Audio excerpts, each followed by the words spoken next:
আসসালামাইকুম। 3 নম্বর দিগনগর ইউনিয়নের দিগনগর সেন্টারে ভোট কেমন হলো, কি পরিমাণ ভোট কাস্টিং হলো এবং ভোটের পরিবেশ কেমন ছিল, এটা যদি একটু বলতেন। জি, ওয়ালাইকুম সালাম। আমি এসআই আনিস, সরকিপাথা থানা। তো আমার এই 30 নম্বর কেন্দ্র দিগনগর ইউনিয়নের সরকারি প্রাথমিক বিদ্যালয় দিগনগর। তো এখানে সকাল থেকেই যেটা খেয়াল করছি 7:30 থেকে উৎসবমুখরভাবেই পুরুষ মহিলা সবাই ভোট দিচ্ছে। কোনো সমস্যা নাই, সবাই হাসি খুশিভাবে মনে হচ্ছে যে সে একটা ঈদের দিন, এরকমই মনে হচ্ছে।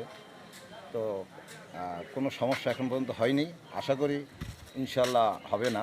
যদিও এটা অধিক গুরুত্বপূর্ণ একটা সেন্টার নামে কিন্তু এরা আমাদের কাছে, যে এটা গুরুত্বপূর্ণ মানে বোঝা যায় যে পূর্বে মনে হয় কখনো এখানে কোনো ঘটনা ঘটছে, এই জন্য অধিক গুরুত্বপূর্ণ সেন্টার হিসাবে এটা আখ্যায়িত। কিন্তু আমি যেটা বুঝলাম যে না, এখানে মানুষ শান্তিপ্রিয়, হ্যাঁ, তারা ভোট খুব উৎসবমুখরভাবেই দিচ্ছে। তো এখন এই যে বেলা দুটোর মতো বাজে, তো এখনও যথেষ্ট ভোটারের চাপ আছে। তো 60%-এর মতো ভোট কাস্ট হয়ে গেছে। ঠিক আছে, অসংখ্য ধন্যবাদ আপনাকে।